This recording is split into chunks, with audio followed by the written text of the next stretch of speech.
Contrary to what you may have heard, I have a bird brain. Welcome to the LunchBox Devotions. I'm Pastor Russ Yoke, and I'm happy that you're spending some time with me today. Now, when I say I have a bird brain, I don't mean I'm unintelligent. I like to think I'm not unintelligent. I also don't mean that there is a need for me to fly out of a window. I'm actually slightly afraid of heights. I came across a phrase a while ago, and understandably, it stuck with me. The phrase was Magpie brain. That there are just people in this world who have a natural inclination to remember things and repeat things, oftentimes obscure things, useless things, much like the bird. The magpies are inclined to pick up random noises and simply repeat those random noises, phrases, and words. And so there's so many different things in the world that would be great that I could put in my brain on a regular basis that I don't seem to have the capacity to do. If you say to me, well, I need you to go somewhere, I want you to get on Route 39 and head north, I'm just going to look at you like you're insane because I have no idea what direction north is. Just tell me left or right.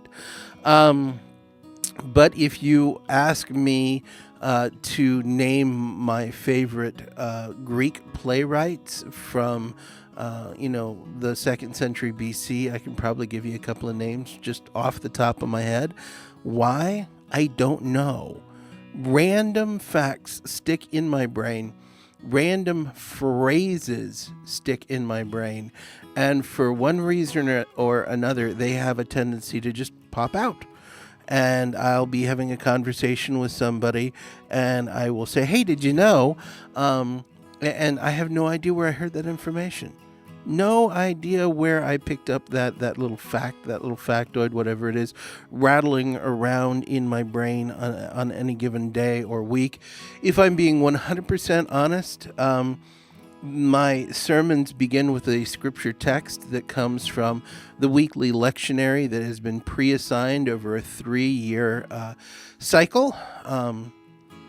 But the way I apply the storytelling element to preaching my sermon often comes from what phrase, what idea, what current thing is rattling around in my brain. Maybe I've read a psychological study from the 1970s for no particular reason that is now occupying an enormous quantity of my thought processes.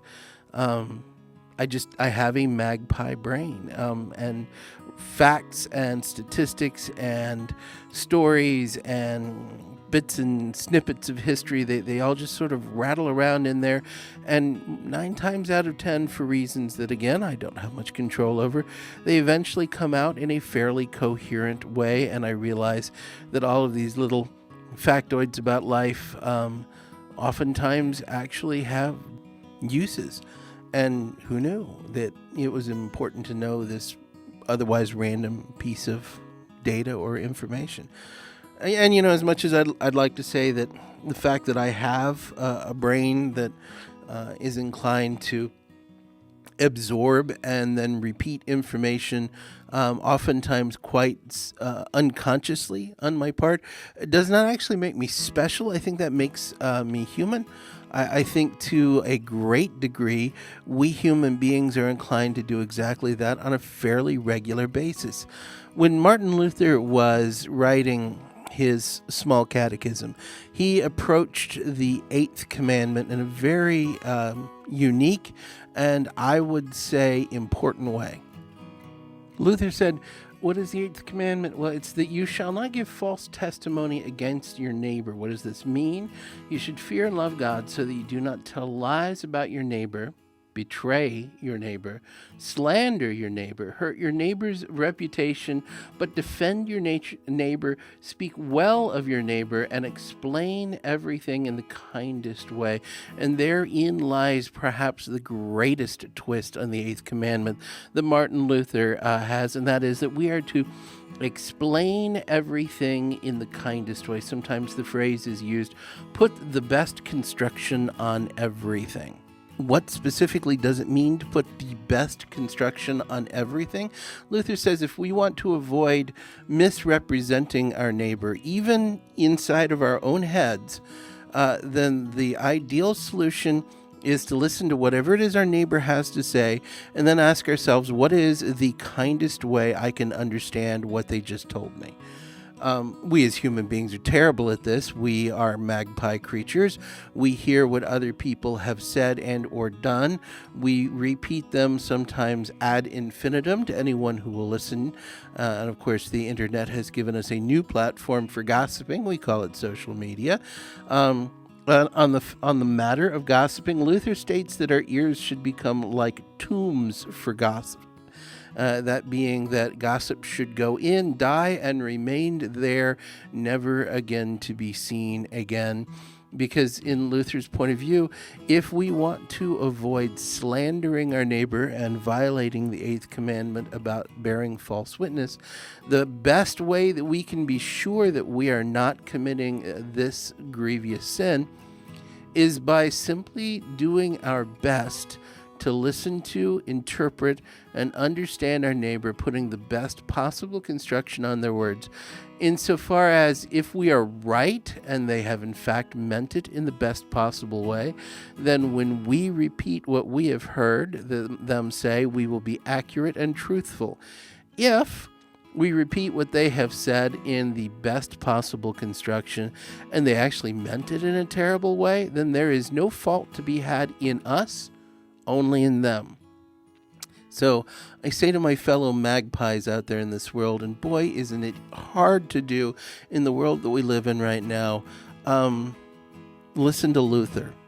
Listen to his advice on avoiding breaking the 8th commandment.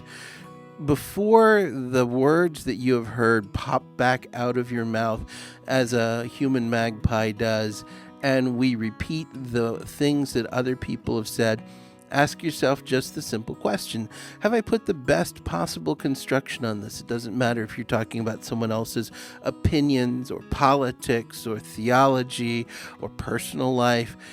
Simply ask yourself, am I understanding this person in the best possible light? Or have I done them injustice by portraying them in a negative fashion? And if I have, why did I do that? Why would we do that? Except, of course, that humans are sinful creatures and the 8th commandment is tempting to break. Well, thank you all for having lunch with me. God bless you all, and put the best possible construction on your day.